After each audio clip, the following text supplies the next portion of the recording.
வணக்கம். பிப்ரவரி 22ஆம் தேதி திங்கட்கிழமை 2ஆம் பாகத்தில நடந்த சில விஷயங்கள விரைவாக பார்க்கலாம். நம்ம மதியம் பார்த்தம்போதே நிஃப்டி 200 புள்ளிகள் கிட்டத்தட்ட விழுந்திருந்தது. அந்த வீழ்ச்சி தொடர்ந்தது. விரைவாக என்ன நடந்ததுன்னு பார்க்கலாம். முக்கியமான டிஸ்க்ளைமர், நான் செபி ரெஜிஸ்டர்ட் அட்வைசர் கிடையாது. இந்த வீடியோல காட்டக்கூடிய அனைத்து கம்பெனிகளும் வெறும் இன்ஃபர்மேஷனல் பர்ப்பஸ்க்காக மட்டுமே முதலீடு பண்ணுங்கன்னு சொல்ற வீடியோ கிடையாது. எந்த ஒரு முதலீட்லயும் ரிஸ்க் இருக்கும். ரிஸ்க் புரியாம இன்வெஸ்ட் செய்யாதீங்க. ரிஸ்க் புரியலன்னா தயவு செஞ்சு இன்வெஸ்ட்மெண்ட்ட தவிர்த்துருங்க. வீடியோக்குள்ளார போகிறதுக்கு முன்னாடி நம்ம ருப்பி டிரைவர் சேனலை சப்போர்ட் பண்ணுற அனைத்து நல்ல உள்ளங்களுக்கும் நன்றி. வீடியோ பிடிச்சிருந்ததுன்னா தயவு செஞ்சு லைக் பண்ணுங்கள். தெரியாதவங்களுக்காக ஷேர் பண்ணுங்கள். இன்றைக்கி முதல் பாதியில் என்ன நடந்தது அப்படின்றது நம்ம மதியம் ஒரு வீடியோவில் பார்த்துருந்தோம். பார்க்காதவங்க தயவு செஞ்சு பாருங்கள். அந்த வீடியோட லிங்க் இந்த வீடியோட டிஸ்கிரிப்ஷனில் இருக்குது. சில இண்டிவிஜுவல் ஸ்டாக்ஸோட நியூஸும் அதில் இருக்குது. நம்ம மதியம் பார்க்கும்போது நிஃப்டி கிட்டத்தட்ட 210 புள்ளிகள் விழுந்திருந்தது. அந்த வீழ்ச்சி தொடர்ந்து போய்கொண்டே இருந்தது. ஃபுல் டைமில் பார்க்கும்போது 2.04% விழுந்தது. அதாவது 306 புள்ளிகள் இழந்தது நிஃப்டி. க்ளோசிங் பார்த்தீங்கன்னா 14,675. முந்தின க்ளோஸ் 14,981. இன்றைக்கி கேப் அப்பில் ஓப்பன் ஆச்சு. அதுக்கப்புறமாக 15,000 டெஸ்ட் பண்ணுச்சு. அதுக்கப்புறமாக வீழ்ச்சி தொடர்ந்து கொண்டே இருந்தது. 15 மினிட் சார்ட்டில் பார்க்கும்போது அது தெரியும். நிஃப்டியுடைய பிஇ குறைய ஆரம்பிக்குது. பிப்ரவரி 19ஆம் தேதி வச்சு பார்க்கும்போது 40.88 இருந்தது. இன்றைக்கி முழு நேர முடிவில் வாலட்டிலிட்டி இண்டெக்ஸ் பார்த்தீங்கன்னா 14.5% அதிகரித்தது. நம்ம காலையிலேயே நியூஸில் பார்த்துருந்தோம். மகாராஷ்டிரா லாக்டவுன் பண்ணுமா வேண்டாமான்னு யோசிச்சுக்கிட்டு இருக்காங்க. ஒடிசாவில் புது ரெஸ்ட்ரிக்ஷன்ஸ் கொண்டு வந்துட்டு இருக்காங்க. இந்த கொரோனா காரணத்தால் கொரோனாவோட எண்ணிக்கை அதிகரிக்குதுன்னு ஒரு சந்தேகம் இருக்குது. இப்போ வேறொரு நியூஸும் வந்திருக்கு. கர்நாடகா கேரளா கூட இருக்கிற பார்டரை க்ளோஸ் செய்ய போகிறதாக ஒரு நியூஸ் வந்திருக்கு. இதுவும் கொரோனா காரணமாகத்தான். வேறொரு நியூஸும் வந்திருக்குங்க. மார்ச் மாதத்தில் goods and services tax GST council meeting நடக்க போகுது அப்படின்றது. என்ன ஒரு நியூஸ்ன்னு பார்த்தீங்கன்னா 12% ஸ்லாபும் 18% ஸ்லாபு, ஏதாவது ஒரு ஸ்லாபு தான் வைக்கப்படும், இன்னொரு ஸ்லாப் ரிமூவ் செய்யப்படும் அப்படின்னு கருதப்படுது. இது கன்ஃபர்ம்டு நியூஸ் கிடையாதுங்க, எதிர்பார்க்குற நியூஸ். இது நடந்தது அப்படின்னா சில எஃப்எம்சிஜி செக்டரை சார்ந்த கம்பெனிகள் லாபம் அடைகிறதுக்கான வாய்ப்புகள் இருக்குன்னு கருதப்படுது. அதே மாதிரி ஹோம் குட்ஸ் சர்வீசஸ் பண்ணுற கம்பெனிஸும் லாபம் அடைகிறதுக்கான வாய்ப்புகள் இருக்குன்னு எதிர்பார்க்கப்படுது. இதெல்லாமே அன்கன்ஃபர்ம்டு ரிப்போர்ட்ஸ் தான்.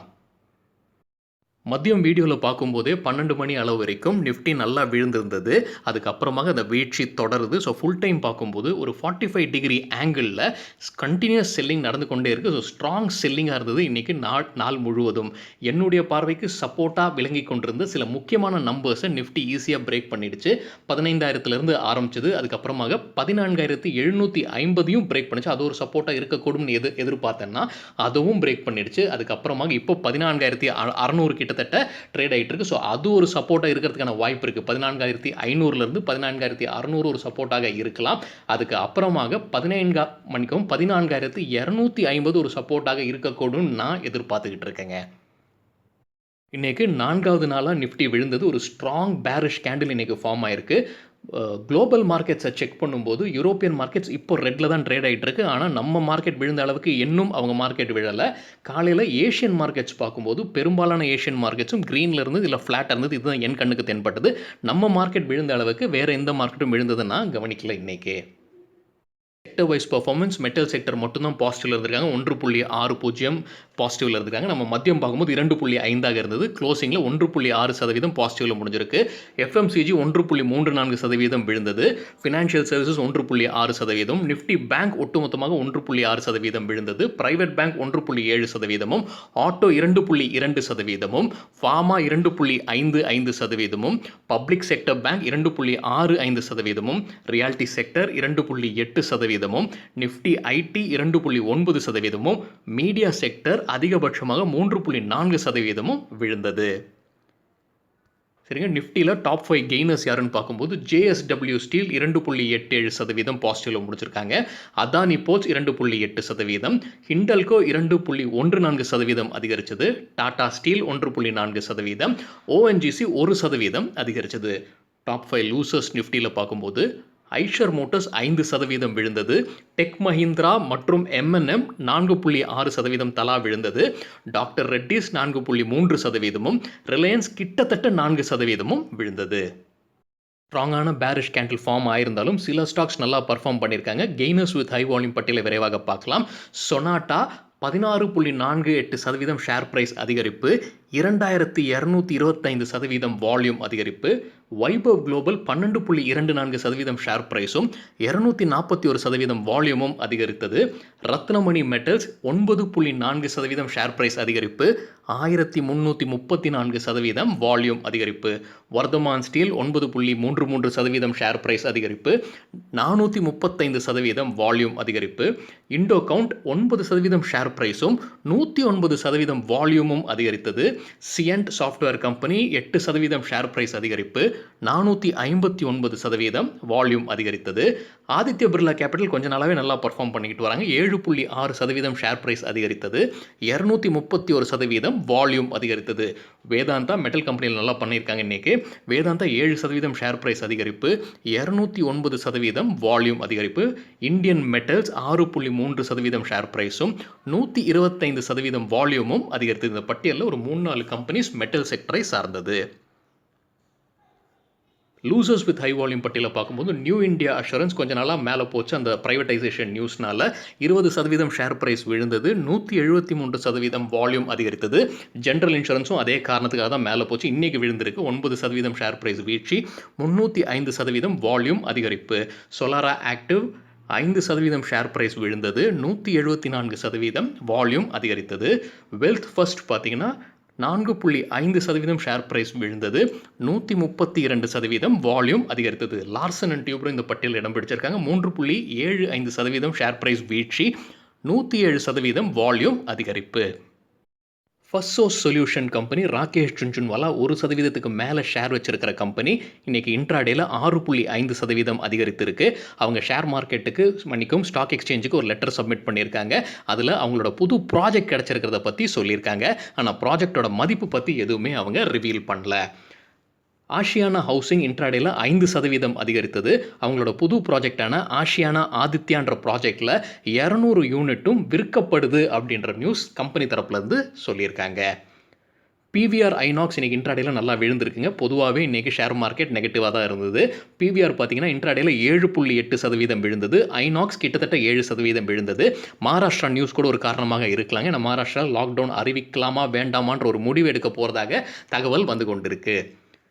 திவான் ஹவுசிங் ஃபினான்ஸ் கார்பரேஷனில் ஒரு நெகட்டிவ் நியூஸ் இருக்குது. ஆடிட்டர் வந்து ஒரு ஃப்ராடுலண்ட் டிரான்சாக்ஷனை ரிப்போர்ட் பண்ணியிருக்காங்க. ஒரு டிரான்சாக்ஷன் இல்லைங்க, பல டிரான்சாக்ஷன். அதோட ஒட்டுமொத்த மதிப்பு பார்க்கும்போது 6182 கோடிகளாக இருக்கக்கூடும்னு எதிர்பார்க்கப்படுது.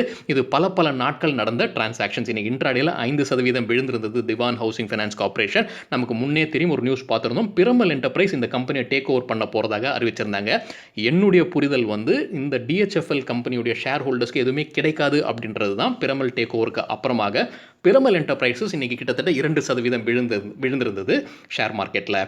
லார்சன் அண்ட் டியூப்ரோ 3.7% விழுந்ததை இப்போ தான் நம்ம பார்த்தோம். ஆனால் ஒரு நியூஸ் இருக்குங்க.